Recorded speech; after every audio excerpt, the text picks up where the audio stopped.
म्हणून काही जवळ यायला लागलं ना, नारळाच्या पाण्यासारखं येतं अभंग साहेब, पण जायला लागलं म्हणजे कवठाच्या फळासारखं जातं. हे दोन्ही दृष्टांत माहिती तुम्हाला.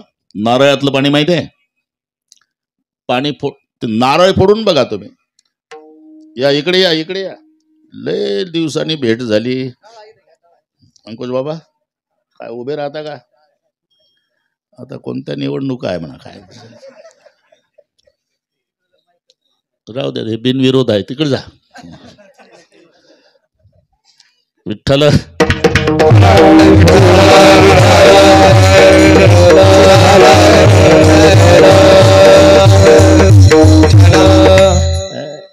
नारळ फोडा विष्णुभाऊ, नारळ. अर्धा तांब्या पाणी बाहेर पडतं देशमुख.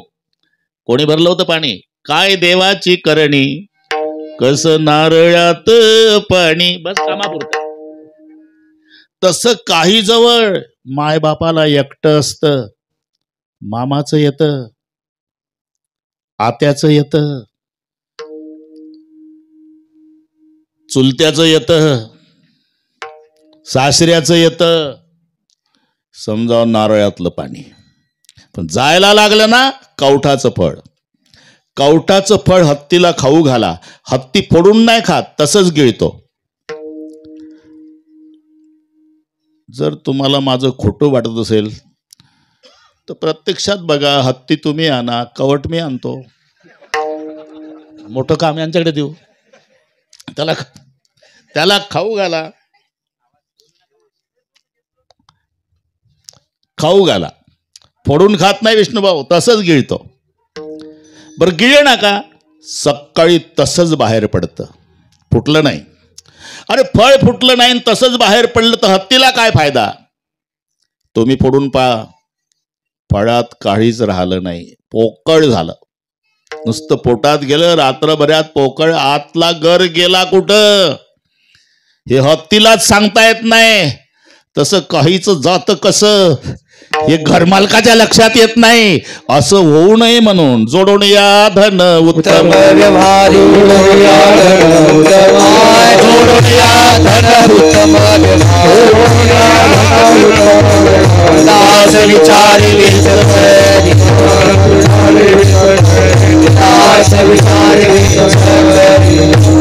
इथपर्यंत आलो आपण. अभंग मोठा असल्यामुळे जरा थोडा थोडा स्पर्श करून बरोबर करू. जोडून या धन उत्तम व्यवहारे, उत्तम व्यवहाराने धन मिळवा.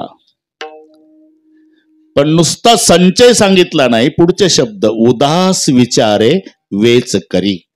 उदास विचारे म्हणजे दातव्यम इति यद्दानम, पठ्ठ्यानं दिलं अशी भावना न ठेवता गंगेचंच पाणी मी गंगेला अर्पण केलं, या न्यायानं याला म्हणतात उदास विचारे.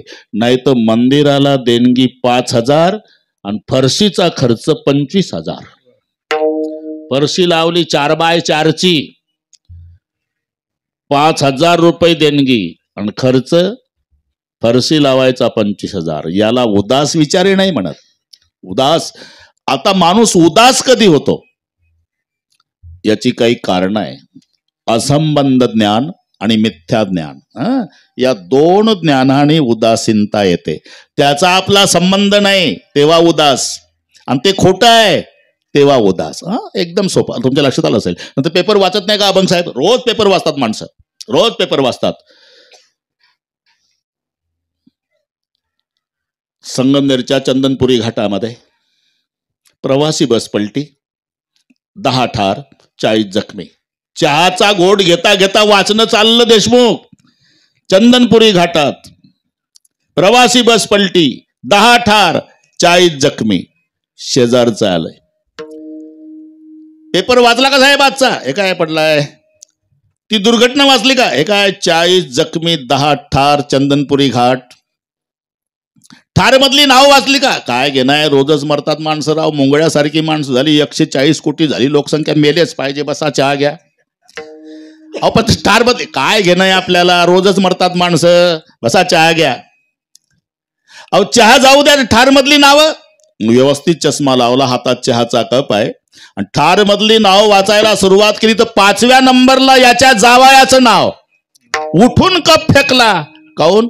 मरू दे ना, 140 कोटी झाली ना, मुंगळ्यासारखी झाली ना, मेलीच पाहिजे म्हणतो ना. आता का रडतो? संबंध कळला. जोपर्यंत असंबंध तोपर्यंत उदास. विठ्ठल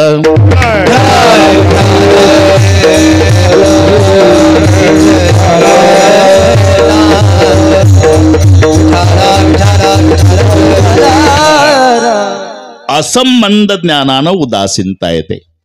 तसा धनाचा आपला शेवटच्या दिवशी संबंध नाही म्हणून उदास विचार आहे. का संबंध नाही? माझं खोटं असेल तर तुम्ही मरून पहा. यायला लागलं धन तरी येऊ देत नाही. इकडची माणसं चांगली आहे, पण नागपूरकडची गोष्ट सांगतो. 12:30 पर्यंत इकडची एकही गोष्ट अभंग साहेब सांगत नाही मी. मेलं म्हातारं 90 वर्षाचं, कानात बिग बाई होती 5 ग्रॅमची. म्हातारीनं लक्षात घेतलं काय करावं, आपण जाऊन काढावी तर लोक म्हणतील पहा सोन्यासारखा जीव गेला. म्हातारी कानावर तुटून पडली. न काढावी तर 50,000चं वाटोळ करून चाललं म्हातारं मरता मरता. म्हातारी हुशार होती नागपूरची. तिनं ठरवलं काढायची नाही, जाऊ द्यायची नाही. प्रयत्नायला काढलं जेव्हा तिथं म्हातारी आली. प्रचंड गर्दी झालेली. पावलं धरले प्रेताच्या हातात म्हातारीनं. तुमच्या पायात जोडा कसा शोभत होता. लोक पावलाकडे पाहू लागले प्रेताच्या. म्हातारीने इकडे तिकडे पाहिलं. माझ्या रडण्याकडे लक्ष आलं वाटतं. मग वर्णन वर सुरू केलं. टेरिकाटच्या धोत्राशिवाय नेसला नाही. मग लोक वर बघू लागले. तिला हळूहळू स्टँडवर यायचं ना, इथं बिग बाई इथं आहे ना. वर्णन कमरेवर आलं. चांदीच्या करगोट्याशिवाय बांधला नाही. मग लोक कमरेकडे पाहू लागले. वर्णन वर आलं. नेहरू सत्र्याशिवाय घातला नाही. वर्णन गळ्यावर आलं. गळ्यात साखळी कशी शोभत होती. जेव्हा कानावर वर्णन आलं. अजूनही तुमच्या कानात. इथं थांबली. मग माहू घालणार तर लक्ष. पाटील अहो बिग बाई तसं काढा तेवढी. भूषणे घेती काढोनी काढोनी भूषणे घेती काढोनी भूषणे घेती काढोनी भूषणे घेती काढोनी माझी हाती पाठोनी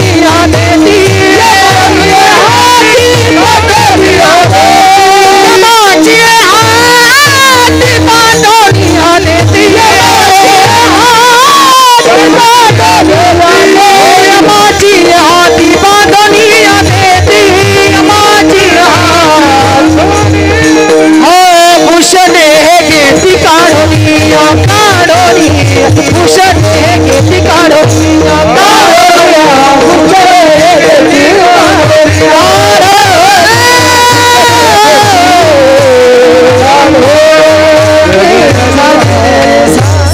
यमाचे हाती बांधुनिया देतीन भूषणेही घेती काढुनिया. म्हणजे धनाचा आणि आपला शेवटच्या दिवशी काही संबंध नाही.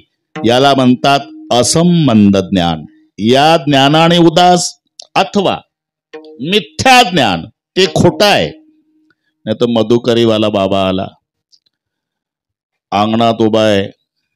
सुडके बाबा वृंदावन तुळशीचं. तिथे 5 वर्षाचा पिंट्या त्या घरमालकाचा खेळत होता. आणि त्या बाबाने आवाज दिला. मावशी स्वयंपाकघरात होती. मधुकरी. ही एवढं का पाठ झालं घाडगे बाबा. आम्ही 5 वर्षे मधुकरी मागितली दारात जाऊन. आता काजू घ्या म्हणताय. बदामचा शिरा म्हणते विष्णू भाऊ. डॉक्टर म्हणतात आता ताकातनं भाकरी खात जा. दुसरं काही भानगडीत पडू नका. आता मधुकरी 5 वर्ष त्यामुळे पाठ झालं. 5 वर्षाचा पिंट्या खेळत होता. KG1 ला असेल. फार हुशार पोरं हे बारकी. फार हुशार. तुमचे अनुभव आहे. बऱ्याच आज्याचे मोबाईल नातूच दुरुस्त करून देतात. पुन्हा आज्याला म्हणतो आज्या काय हे कळत नाही तर ठेवतं कशाला तू. तो माझा घेन तो मला दे. आजोबाचा 7-12. 1 रुपया पडला होता वृंदावनाजवळ. मधुकरीवाला बुवा तिकडे चालला रुपयाकडे. 2 पावलं टाकल्याबरोबर त्या मुलाच्या लक्षात आलं बुवा बिघडला. मधुकरीला आला आणि रुपयाकडे चालला. त्यानं खेळता खेळता, आई घरात होती, एक बाबा आला मधुकरीवाला, येऊ दे. हो पण तो रुपया पडला का नाही वृंदावनाजवळ, हा तो घ्यायला चालला तो बाबा. आईनं आतून आवाज दिला, नेऊ दे कालपासून पडला, खोटा रुपया आहे. तसा बाबा रिवत झाला. मिथ्या कळलं की उदास. विठ्ठल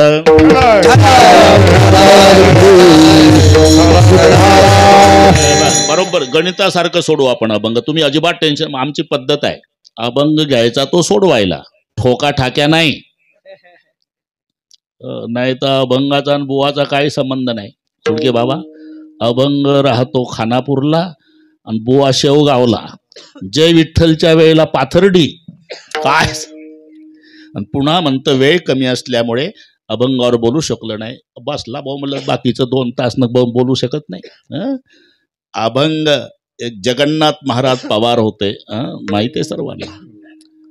तेव्हा मी नुकताच कीर्तन करायला लागलो, तो मला बोलून घेतलं, रामराव बुवा कीर्तन करायच्या वेळेला पुढे सगळे विद्यार्थी बसलेले आहे, आपण तास घ्यायला आलो असं समजायचं. जसं गणित बोर्डावर लिहून दिल्या जातं, विद्यार्थ्यांना सोडवून द्यायचं, तसा अभंग गणित समजायचं. आणि 2 तास हा आपला तास आहे, त्या 2 तासात ते अभंग गणितासारखा सोडवायचा. एक होईल. तुम्ही हसवलं नाही म्हणून लोक तुम्हाला तारीख देणार नाही, पुढच्या वेळी बोलावणार नाही, अजिबात जाऊ नका. पण कीर्तनाचा तमाशा करू नका. त्यांचे उद्गार विठ्ठल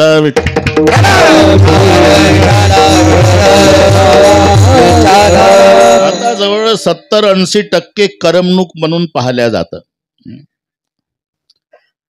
माझी तारीख घेतली एका गावला, संतोष तारीख घेतल्याचं कळालं, तरुण मुलाने कॅन्सल केली, दुसरा हसवणारा बाबा घेतला. आम्हाला जुन्या लोकांचा गहीवरून फोन आला, म्हणले बाबा काय करू शकत नाही, आम्हाला आवडतंय तुमचं, पण ते म्हणतात हे नाही, आम्हाला ते पाहिजे. ठीक आहे, ते म्हणजे ते समजून घ्या तुम्ही, तत्वम असी. विठ्ठल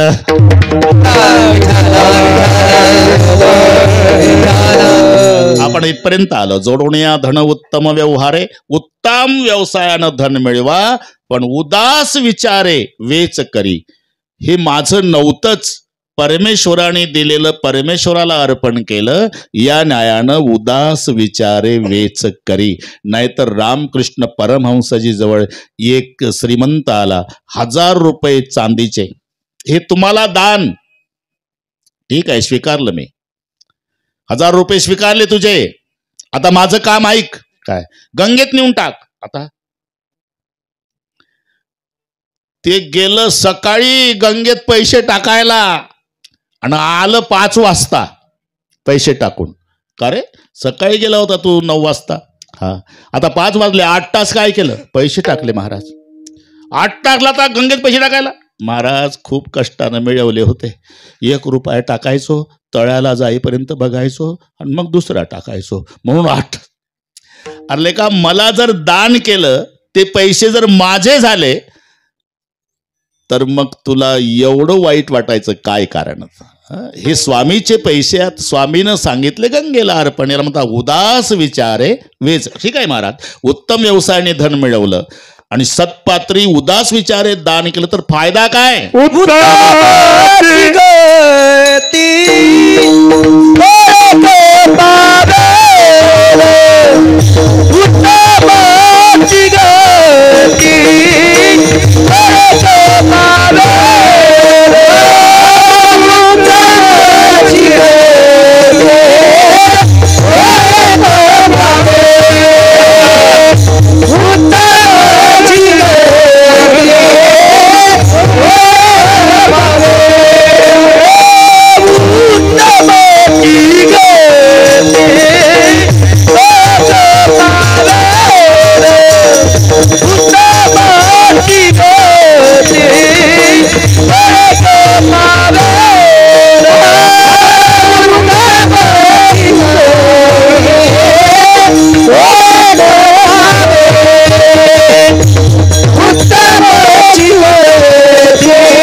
उत्तमाची गती तो एक पावेल, उत्तम भोगील जीव खाणे.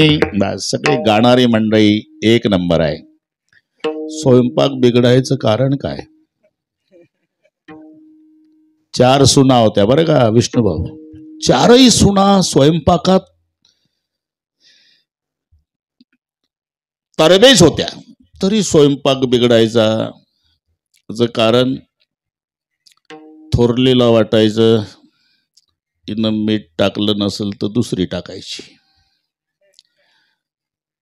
तिला वाटायचं हिनं नसेल टाकलं तिसरी टाकायची, धाकटीला वाटायचं तिघीनं टाकलं नाही चौथी टाकायची. खारट खारट. दुसऱ्या दिवशी तिला वाटायचं तिनं टाकलं असेल, तिला वाटायचं तिनं टाकलं असेल, तिला वाटायचं तिनं कोणीच नाही टाकलं. आळणी.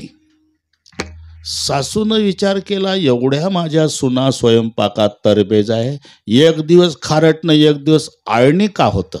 सासू मोठी हुशार, तिनं दिवस वाटून दिले. पुढचं कळलं वाटते तुम्हाला. रविवारचा स्वयंपाक तू, लक्षात आलं ना?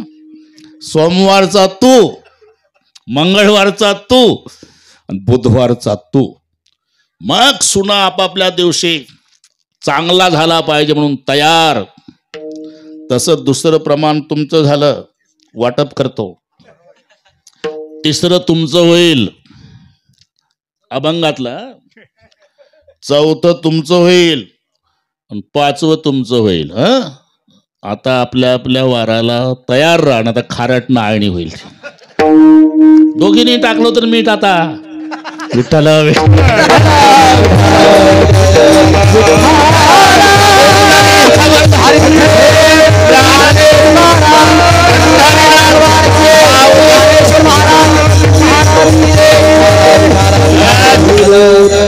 हे आपलं अतिपरिचयाचं बोलणं आहे. जोडण्या धन उत्तम व्यवहारे, उदास विचारे वेच करी. ठीक आहे, तुमच्या म्हणण्याप्रमाणे उदास विचारे सत्पात्री दान केलं तर फायदा. उत्तमाची गती. बसा तो एक. अरे वा, बसा बसा बसा बसा बसा, आहे वेळ आहे अजून. बरोबर सांगतो. उत्तमाची गती तो एक पावेल. नेमकं काय? उत्तम भोगील जीव खाणी. उत्तम भोगील जीव खाणी. अख्ख्या जीवखाणीमध्ये ज्या नरदेहाची अपेक्षा देवाने करावी, यह लोकीचा हा देह देव इच्छिताती पाहे. स्वर्गीचे अमर इच्छिताती देवा, मृत्यू लोकी व्हावा जन्म आमा. इथपर्यंत ठीक आहे गाडगे बाबा. पण तोच हा कशावरून हे ठरलेलं आहे. माणूस जाणीजे बोले, झाड जाणीजे फुले, भोगे जाणीजे केले पूर्वजन्मीचे. याच्याहून ठरवायचं. अनुमान प्रमाण म्हणतात त्याला. ते एका गावामध्ये वेश होती आणि त्या गावात दोघं आले. एक आंधळा बाबा होता, एक डोळ्यावाला होता. बहुतेक आंधळ्या बाबासोबत एक डोळ्यावाला असतो मदतीला.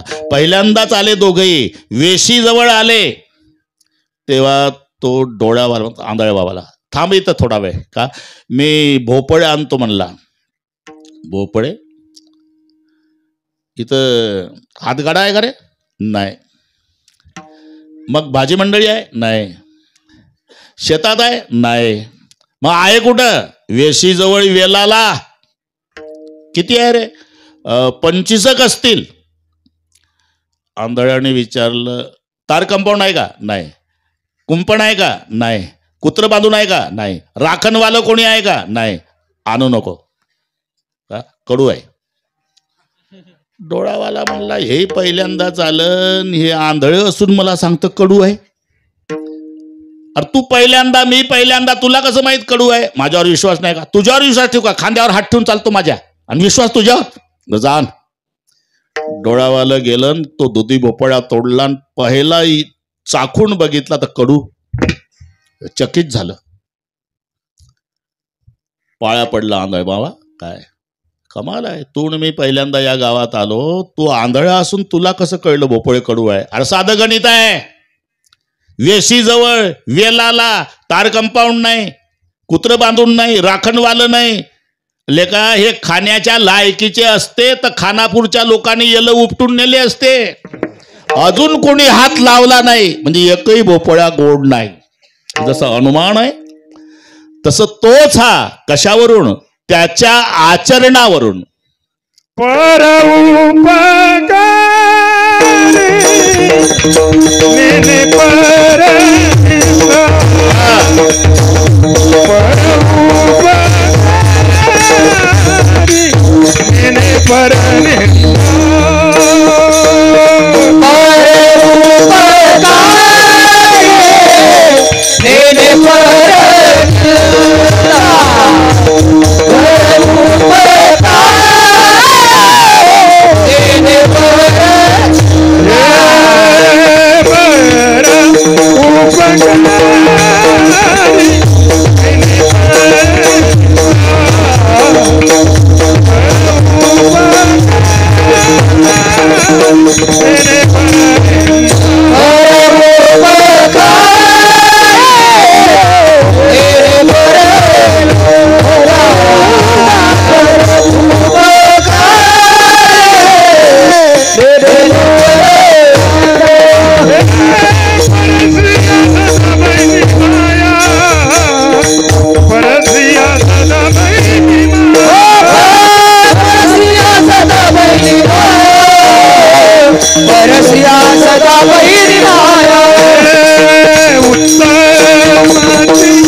आचरणावरून. आचरण परोपकारी नेने परनिंदा आणि परस्त्रिया सदा बहिणी माया परोपकारी. पहिलं परोपकार बरं का घेते बाबा. काही काळजी नाही, टोमॅटोचा 1 कोटीच्या वर जाते तुमचे, अजिबात टेन्शन घेऊ नका. परोपकार आणि कोटीच्या कमी दरसाल नाही.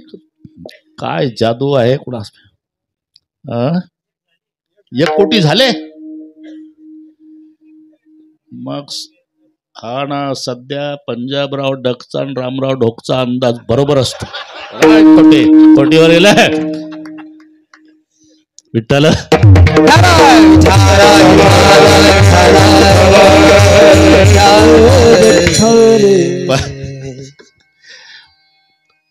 दरवर्षी मी भेटायला जातोच तिथे.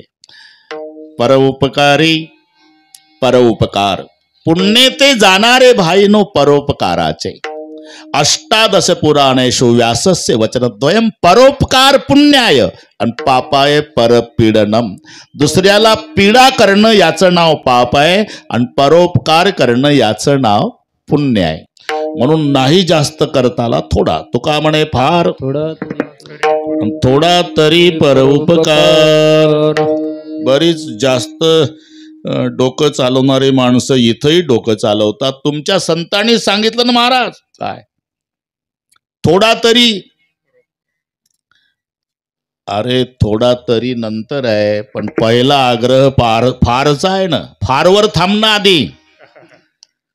उपकार करायचा पण फार. तुका म्हणे फार. आणि फार करता येत नसेल तर नाईलाजानं शब्द आहे थोडा तरी. तरी कुठं येत असते तरी.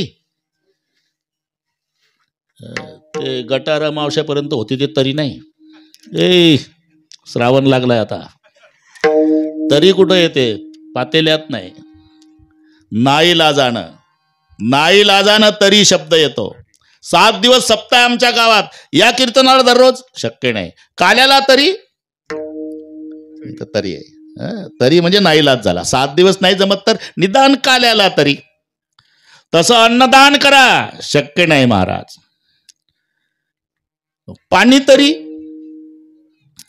दूध द्या दूध नाही जमणार महाराज. मग ताकाचे उपकार तरी करा ताकाचे उपकार तरी करा ताकाचे उपकार तरी ओ नका देऊ तुझ्या दयामध्ये सारे ताकाचे उपकार तरी करा उपकार तरी करा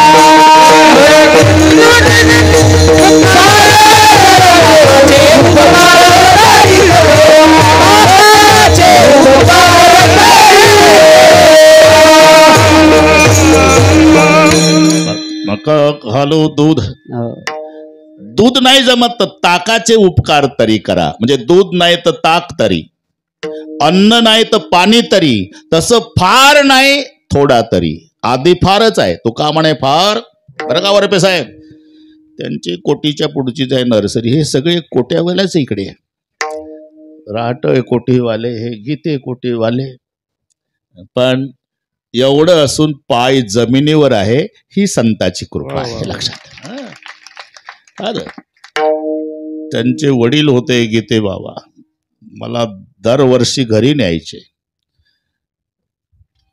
बापानं मुलाचं कौतुक करायचं नसते सामोरासमोर पण त्यांना आनंद आवरत नसायचा यांना उभं करायचे बाबा मुलं असतील पण हा माझा श्रावण बाळ आहे एवढी सेवा करतो साहेब झालं ती मजा जाते भाऊ लक्षात घ्या जोपर्यंत आई वडील असतात ना घरी विठ्ठल रुक्मिणी सारखं वाटतं घर विठ्ठल रुक्मिणीच्या मंदिरासारखं आईनं वडील गेल्यावर दोन्ही मूर्तीचं विसर्जन केल्यावर मंदिर भकास दिसतं तसं घर उदास दिसतं सकाळी तीर्थाची धुरे जे का माता पितरे ते सेवे सिकीर शरीरे लोण केजे बरं गावरबे साहेब काही कमी नाही अजिबात मागं फिरून पाहिजे नाही तुम्ही आता तुका म्हणे फार तोडा तरी परोपकारी नेने परनिंदा नेने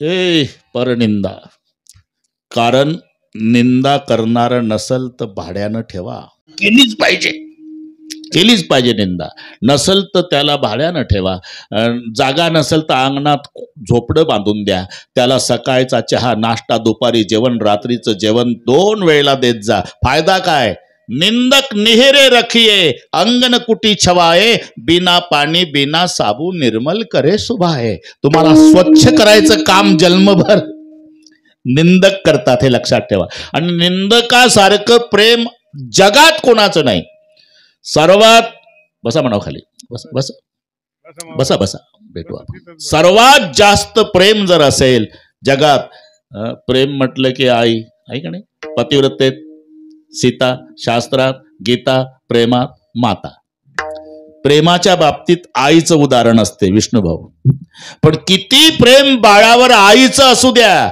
तरी बाळाची विष्ठा आई हातानं काढत नाही कवेलाचा तुकडा पुठ्ठा पत्रा हात नाही लावत निंदेला विष्ठा म्हटलेला आहे आणि ते लोक तुमची विष्ठा जिभेनं काढतात अजून काय प्रेम करावं त्यांनी निंदक नाथ महाराज म्हणतात निंदक माझा गुरु एका जनार्दनाहुनी थोरू जर मोठे गुरु कोण असेल संत म्हणतात तर निंदा करणारे लक्षात कौरव पांडव दोनो भाई एक सच्चा एक झूठा कौरव पांडव दोनों भाई एक सच्चा एक झूठा कौरव पांडव दोनों भाई एक सच्चा एक झूठा कौरव पांडव दोनों भाई एक सच्चा एक झूठा सच्चा तो वैकुंठ जाए झूठा नरक में बैठा सच्चा तो वैकुंठ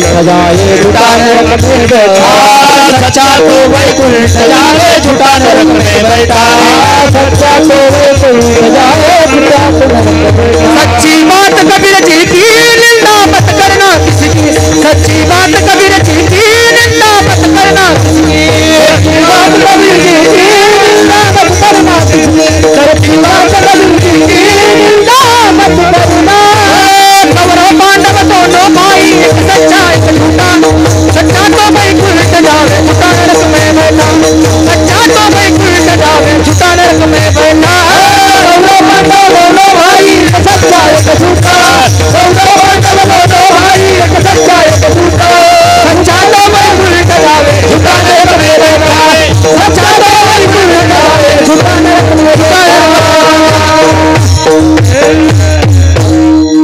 सच्ची बात कबीर जी की, निंदा मत करना किसी की. आज जाऊ द्या, प्रमाण झालं. पर उपकारी नेने परनिंदा. आणि परस्त्रिया सदा बहिणी माया, त्याचं आचरण आपल्या आईच्या वयाच्या त्यांच्याकडे आईच्या दृष्टीनं पाहतो, आणि आपल्या बहिणीच्या वयाच्या त्यांच्याकडे बहिणीच्या दृष्टीनं पाहतो.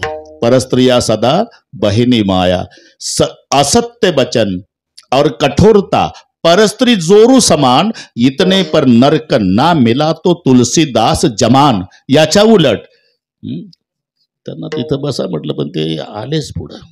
नाही मला माहिती हे सगळे कीर्तन बिघडल. तेवढं नाही ते चालत नाही. तिकडे बसवा. त्याच्याकडे पाहिल्यावर तर पार अर्ध कीर्तन गेलं आपलं. ते आल्याबरोबर विद्यार्थी कळतो आपल्याला. मला वाटलंच होतं हे येणार.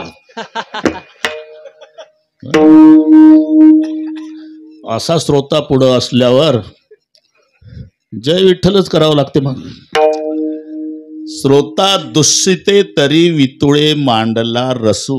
श्रोत्यांची प्रसन्नता हे वक्त्याचं भांडवल असतं. विठ्ठल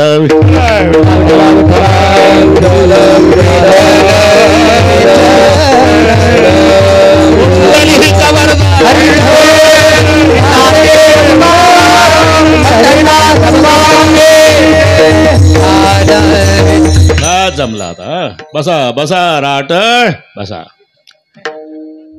आज आपलं काम काय आहे? स्वागत करणे.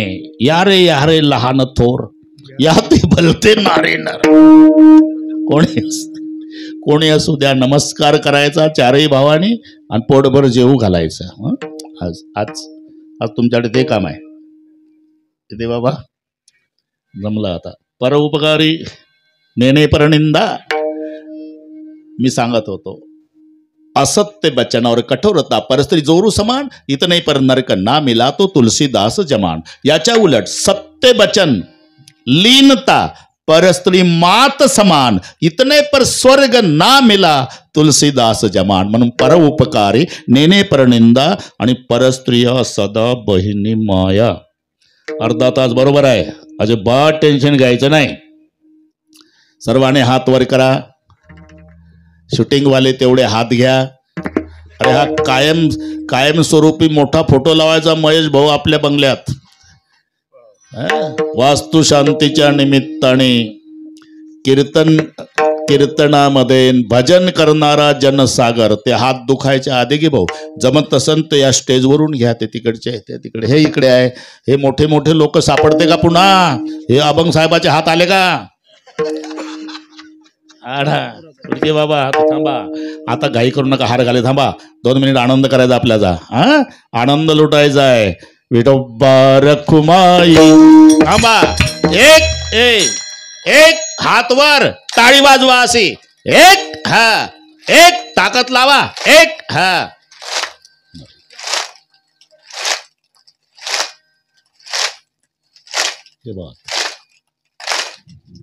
हे सगळे शूटिंगकर टाटा बिर्लाल नाही. हे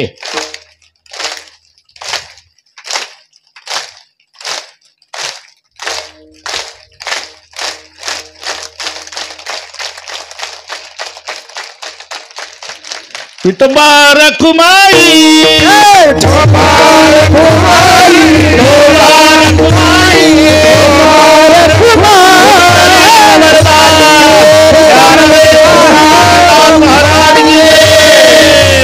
थांबा.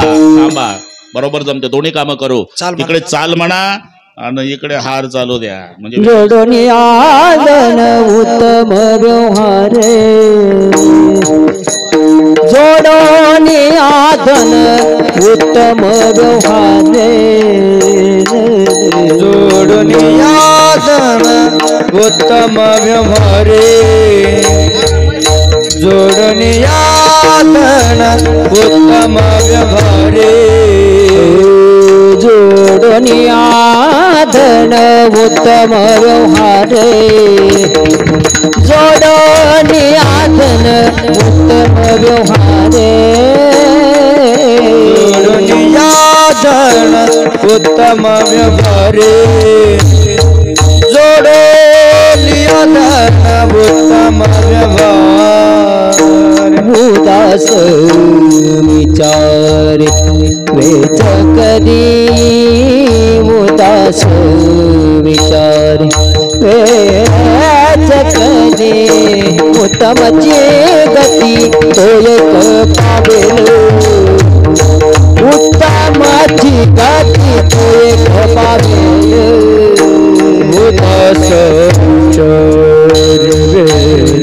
करी उदास विचार वेच करणे उत्तम ती गती तो एक पावेल उत्तम ती गती तो एक पावेल उत्तम भोगिन जीव खानी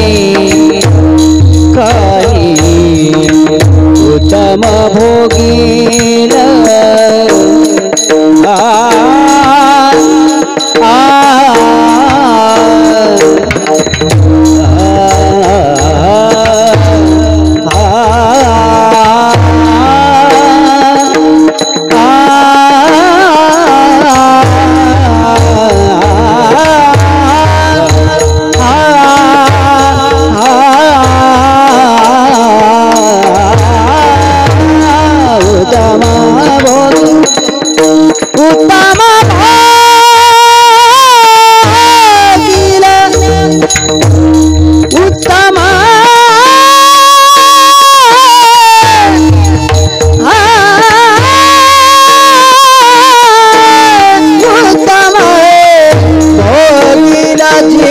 उत्तम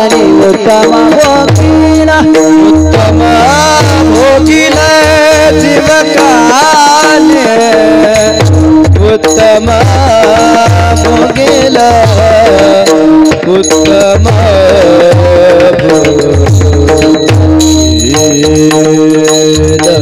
उत्तम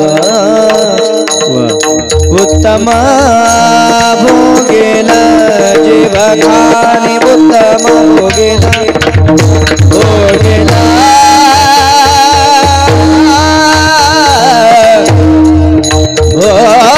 भोगिला उत्तम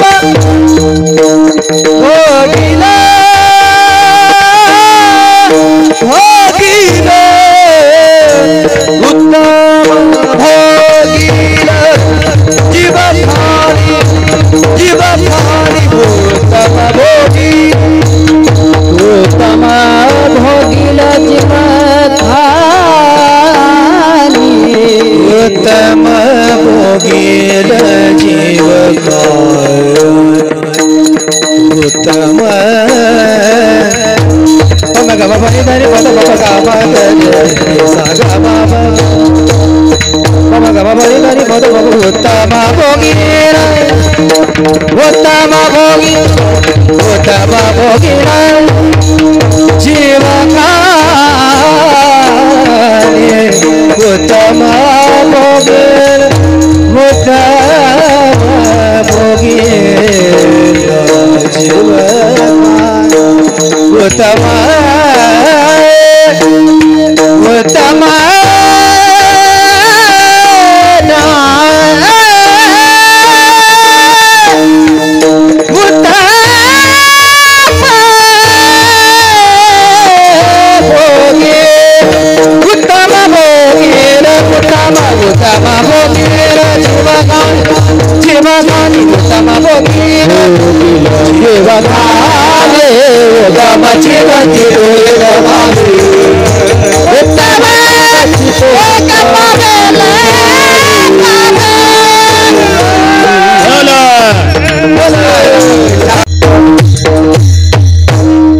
उत्तम भोगील जीव खाणी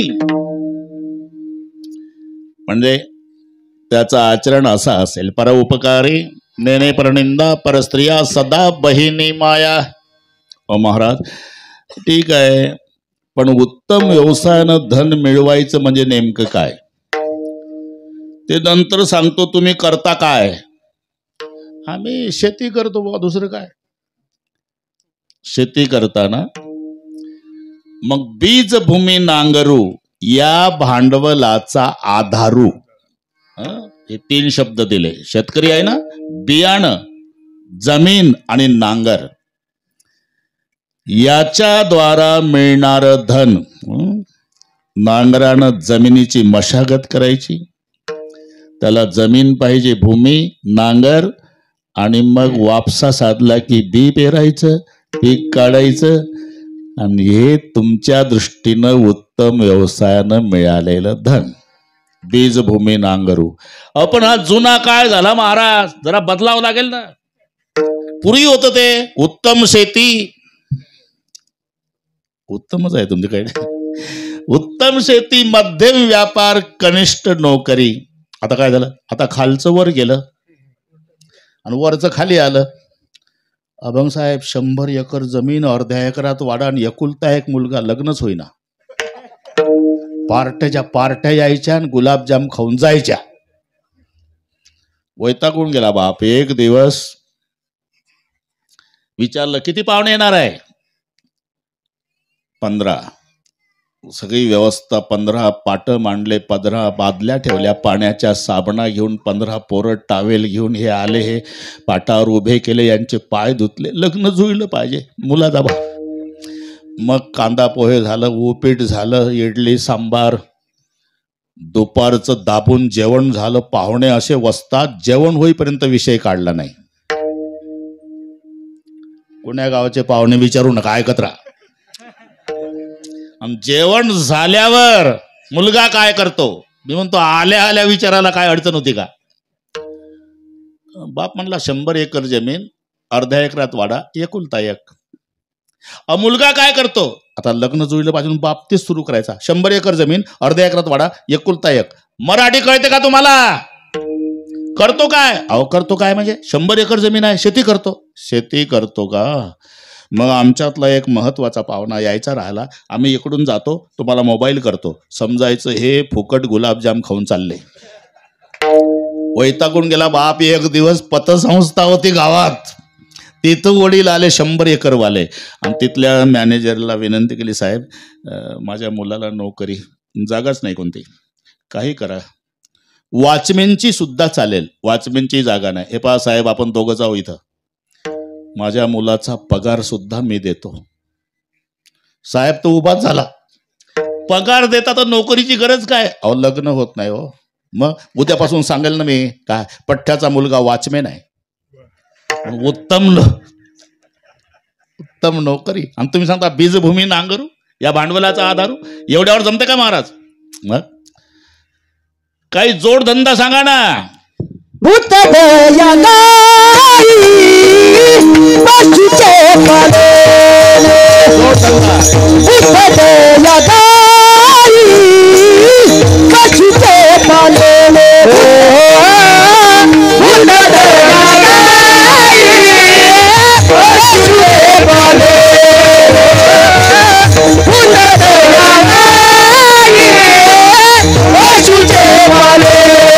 भूत दया गाई पशुचे पाले,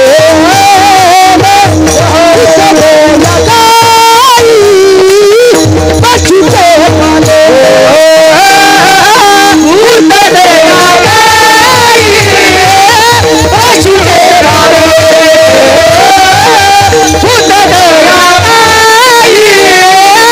पशुचे पाले,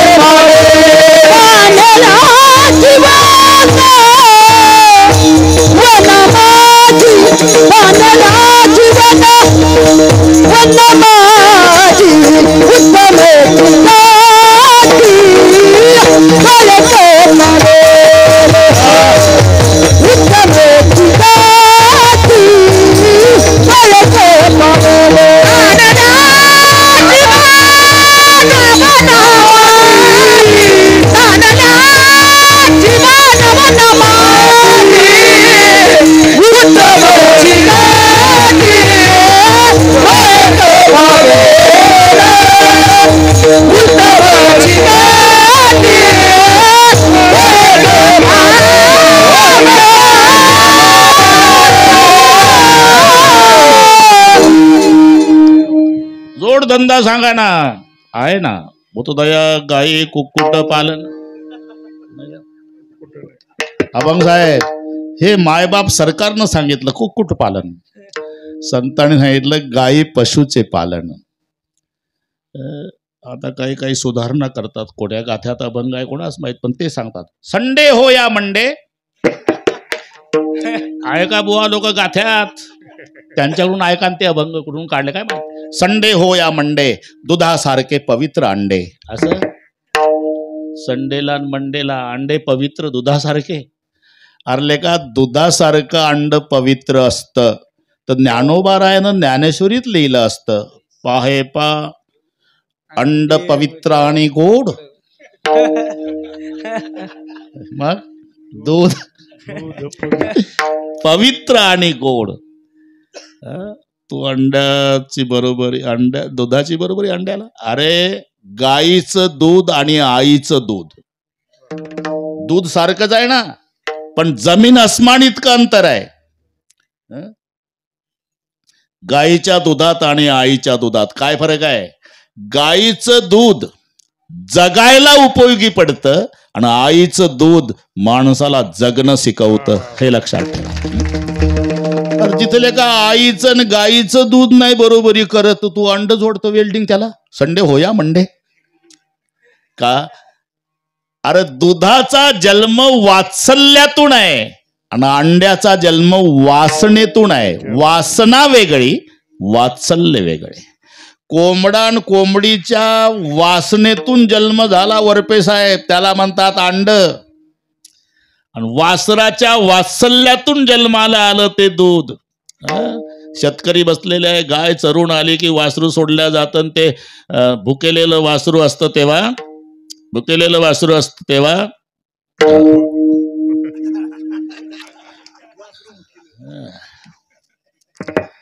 गटा गटा गटा गटा गटा दूध प्यायला.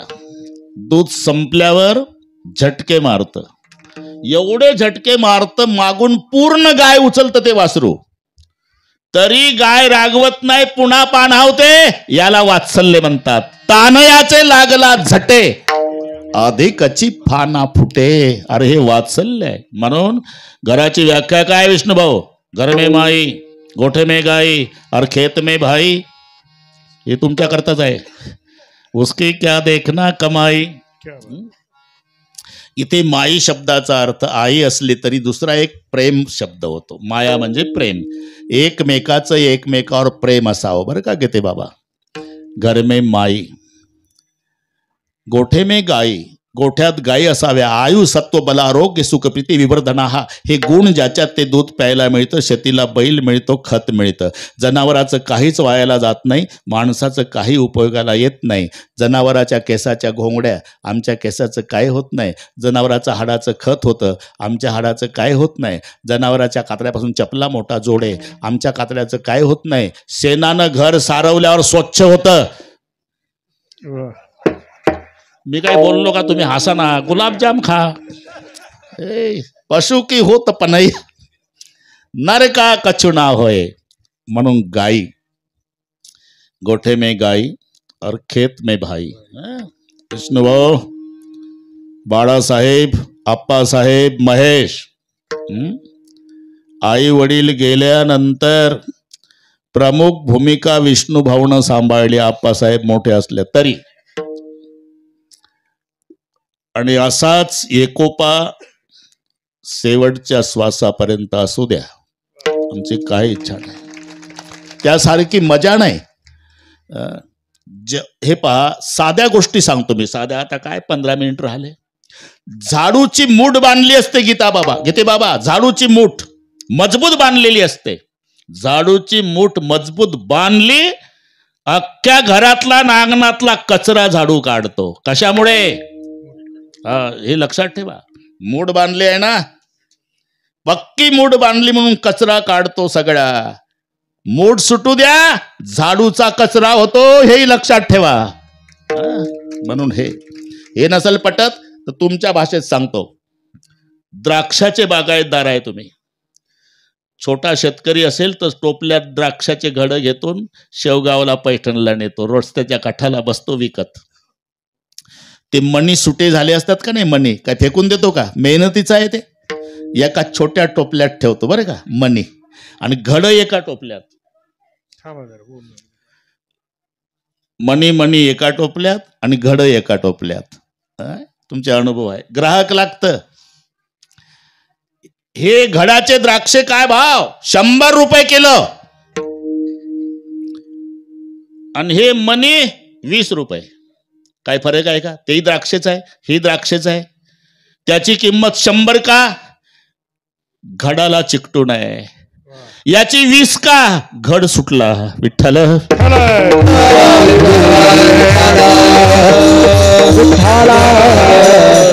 म्हणून एकोपा. घर में माई, गोठे में गाई, और खेत में भाई, उसके क्या देखना कमाई. शब्द आहे पण घड्या झपाट्याने चाललं. अजून काही मला कोणी वैतागलं नाही. महाराष्ट्रभर वंश मोरच चालू आहे बरं का विष्णुभाऊ. अजून घर में माई, गोठे में गाई, और खेत में भाई, उसके क्या देखना कमाई. म्हणून भूत दया गाई पशुचे पालन, ताणेल्या जीवन वना माझी. पुण्य पुण्य पुण्य पुण्य म्हणजे काय? जो तहानलेला आहे त्याला पाणी, आणि उपवासी आहे त्याला अन्न. पुण्यासी कारण इतुले, पुण्यासी कारण इतुले, पुण्यासी कारण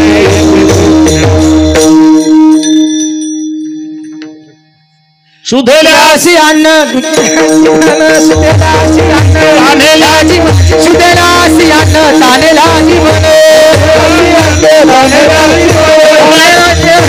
तुले ते पुण्यासी कारण इतुले, पुण्यासी कारण इतुले. त्याचं कारण आहे, त्यांचा दोष नाही. हे सगळे प्रमाण नामदेवाचे आहे. आणि मी शाळेत असताना गाथा नामदेवाचा पाठ केला, मग संस्थेत आलो. म्हणून आमच्या कीर्तनात जास्त येतं ते, मग कोणाला पाठ नसते. त्याच्यात काही त्यांचा दोष नाही. शुद्धेल्यासी अन्न, हा आता जमलं. शुद्धेल्यासी अन्न, ताणेल्या जीवन, पुण्यासी कारण इतुलेची. म्हणून भूतदया गाई पशुचे पालन, ताणेल्या जीवन वना माझी. इथपर्यंत आलो आपण, इथपर्यंत आलो. ते नशिबावर असते. मी गीते बाबाचं टोमॅटो पाहून आम्ही करून बघितले. 1 नंबर टोमॅटो आले, दाखवले त्यांना. पण भाव 2 रुपये किलो. काढायला 1 लाख रुपये लागले. झाडं काढायला यांचे 1 कोटी होऊन गेले. अन्न मान धन येतो प्रारब्ध आधीनं. दुसरं सांगतो गीते बाबा, यांच्या नादी लागून आम्ही डाळिंब केली. हे देशमुख मार्गदर्शक. राहटाई परिवार अधूनमधून यायचा. बरं थोडी नाही म्हटलं, आपणही खूप पैसे मिळाले पाहिजे म्हणून 40 एकर केली. 40 एकर. खोटं आहे का? हा. 8,000 झाडं डाळिंबाची होती. पण डाळिंब यायचं 47 वर टेम्परेचर आमच्याकडे. वरून अर्ध काळं पडायचं. 10 रुपये किलोनं कोणी घेत नव्हतं. मग ते डाळिंब काढायला 50 लाख रुपये लागले. आणि हे सहज म्हणतात 1 कोटी, हे 1 कोटी, तिकडे वरपे बसले ते 1 कोटी, सगळे कोट्यावालेच. नशिबावर आहे भाऊ. अन्न मान धन येतो प्रारब्ध अधीन. हे नशिबावर आहे. ठीक आहे. व्यवसाय निमित्त फळ देतसे संचित. इथं मान्य आहे ना? याची 10 एकर द्राक्षी आहे, याची 10 एकर द्राक्षी आहे. दोघांनी मेहनत केली. मुगाच्या दाण्यासारखे द्राक्षे आले. दोघांनी हिशोब केला. कमीत कमी भाव तरी 1 कोटी यंदा होणार. तोही म्हणतो 1 कोटी होणार. बरोबर आहे दोघांचंही.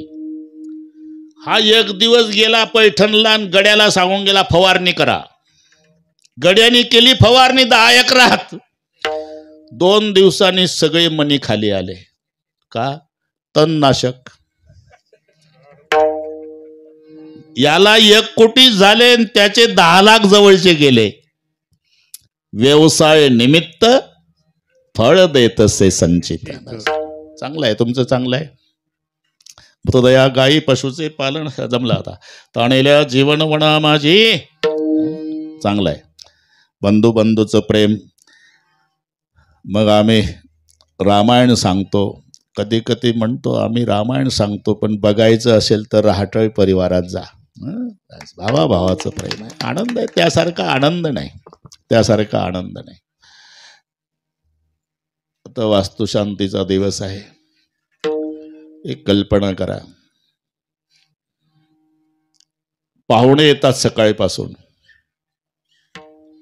स्वागताला बापले काय 70 वर्षाचा बाप, 40 वर्षाचा मुलगा. जेवण करून जा, जेवण करून जा. जेवण दिवसभर चाललंय. दिवसभर. सायंकाळी एक पांढरी कार आली. अभंग साहेब, कोण उतरतंय भाऊ आता, सगळे गेले जेवून. आणि मग एक ड्रायव्हर उतरला, मागचं दार उघडलं, आत हात दिला. ती 95 वर्षाची मारवाडी समाजाची व्यक्ती. काळी टोपी, पातळ सदरा, धोत्र, लटलट कापतय. बापाच्या लक्षात आलं, बापरे, ज्याच्या भाकरीवर जगलो मी, तो माझा अन्नदाता आला. वास्तुशांतीच्या दिवशी बाप गेला आणि त्या शेठजीला दंडवत. 70 वर्षाच्या बापाने. शेठजी, नुसती पत्रिका दिली होती, तुम्हाला या वयात त्रास द्यावा अशी इच्छा नव्हती, पण तुम्ही एवढ्यात तरी आलाच. अरे, पत्रिका वाचल्यापासून मला कधी जातो याचं वैभव पाहतो. अरे, माझ्या श्रीमंतीला लाजवेल एवढं मिळवलं राजा. शेठजी, आठवतं मला, तुम्ही शेताकडे गेले म्हणजे तुमची आई म्हणायची, थंडीचे दिवस आहे, हे फाटकं घोंगडं घेऊन जा त्या मुलाला, भाकरी घेऊन जा, जुने धोत्र घेऊन जा. तुमच्या आईनं खूप जीव लावला शेठजी. अरे, ते जुनं काढू नको बाबा, पण आता तुझ्या वैभवाकडे पाहिल्यावर माझं वैभव लाजल्या जातं. एवढं मिळवलं तू. माझं काही नाही शेठजी, मी अशिक्षित, जन्मभर तुमच्या उसात दारे धरले असते. हे खरी कर्तबगारी माझ्या मुलाची आहे. मुलगा आला 40 वर्षाचा. बाळा, हे माझे अन्नदाते, यांच्या उसात दारे धरले 10 वर्ष. पाया पड. मुलगा पाया पडला. शेठजी म्हणाले, बाळा, तुझा बाप माझ्याकडून गेल्यानंतर तसा इमानदार गडी नाही मिळाला मला. अरे, मी महिना जात नव्हतो शेतात, सुतईचा सडा चोरीला गेला नाही, पण आता हे तुझं वैभव पाहलं, माझ्या श्रीमंतीला लाजवेल एवढं. मुलगा रडायला लागला. हे माझं काही नाही शेठजी, हे सगळं दिसतंय ना, हे माझ्या बापाची पुण्य आहे. वाढवी महत्व वडिलाचे, वाढवी महत्व वाढवी महत्व वाढवी महत्व. काल बदलते. शांती कोणाचा वाईट,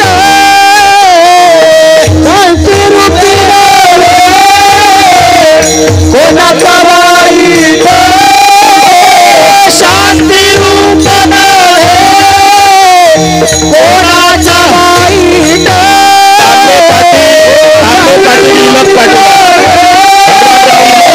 कोणाचा वाईट, वाढवी महत्व वडिलाचे, वाढवी महत्व वडिलाचे, वाढवी महत्व वडिलाचे, वाढवी महत्व वडिलाचे. या भगवान सेठ इलक आणि प्रवरा कारखान्याचे माजी चेअरमन तांबे पाटील, या बसा. मग ते घेतो मी बरोबर, ते तुम्ही आणलं ते बरोबर करू आपण. शाबाश. हे नेहमीचे आमच्या घरी येतात, त्यामुळे काय आता हे सगळे परिचयाचेच आहे. कीर्तन म्हणजे आपलं घरात बसून भावा बहिणी बापासोबत बोलल्याचा कार्यक्रम वाटतोय मला. हे ओळखी झालं, जमलं आता. शांतिरूप नव्हे, शांतिरूप म्हणून नव्हे कोणाचा वाईट. वाढवी महत्व वडिलाचे. वडिलाला विचारा, ते म्हणतात माझं काही नाही, माझ्या लेकराची कर्तबगारी आहे. मुलाला विचारा, ते म्हणतात माझं काही नाही, हे सगळी माझ्या बापाची पुण्य आहे, याला म्हणतात. आतापर्यंत जे सांगितलं याचं नाव आहे ग्रहस्थाश्रम.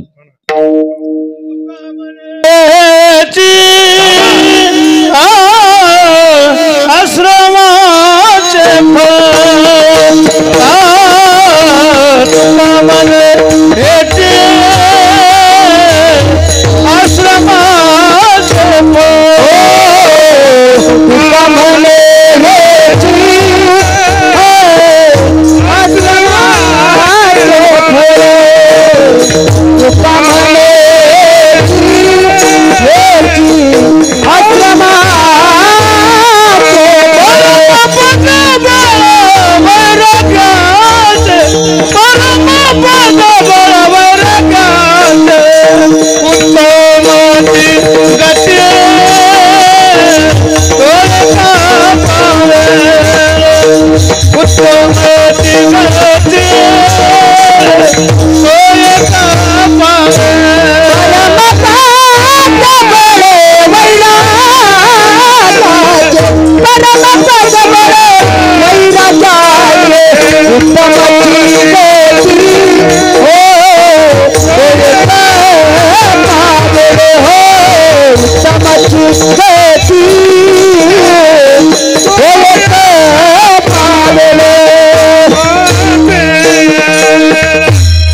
तुका म्हणे हेचे आश्रमाचे फळ आणि परमपद बळ वैराग्याचे. अतिशय सुंदर नियोजन रहाटळी परिवाराने केलं. सुंदर मंडप, सुंदर साऊंड सिस्टीम, शूटिंग वाले सगळे, टाळकरी, गाणारे, मृदंगाचार्य, कशात काही कसर ठेवली नाही. म्हणून आप्पासाहेब असेल, बाळासाहेब असेल, विष्णुभाऊ, महेश, राहुल दादा, अतिशय सुंदर नियोजन केलं म्हणून सगळ्यांना धन्यवाद देतो. पण त्यांच्या विनंतीला मान देऊन आपणही विविध क्षेत्रातून मोठी मोठी मंडळी येऊन त्यांच्या कार्यक्रमाचं सौंदर्य वाढवलं. राटाई परिवाराजन तुम्हालाही धन्यवाद देतो. अजून 2 मिनिट आहे, ते माहिती आहे तुम्हाला. ज्ञानेश्वर माऊली भजन, नंतर जय विठ्ठल, टाळकरी महाराज लोक सगळे खाली बसतील. बसलेल्यातलं कोणी उठणार नाही. निवेदक निवेदन देतील तसा मिलिटरी सारखा शिस्तबद्ध कार्यक्रम होईल. तडजोड नाही त्याच्यात. ज्ञानेश्वर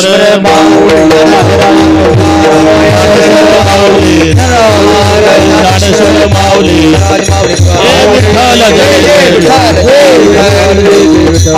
विठ्ठल जय जय जय विठ्ठल,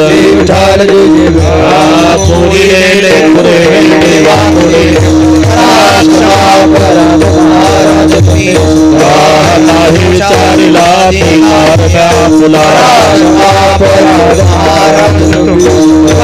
म्हणे ज्ञानेश्वरा पाया पैकी करा.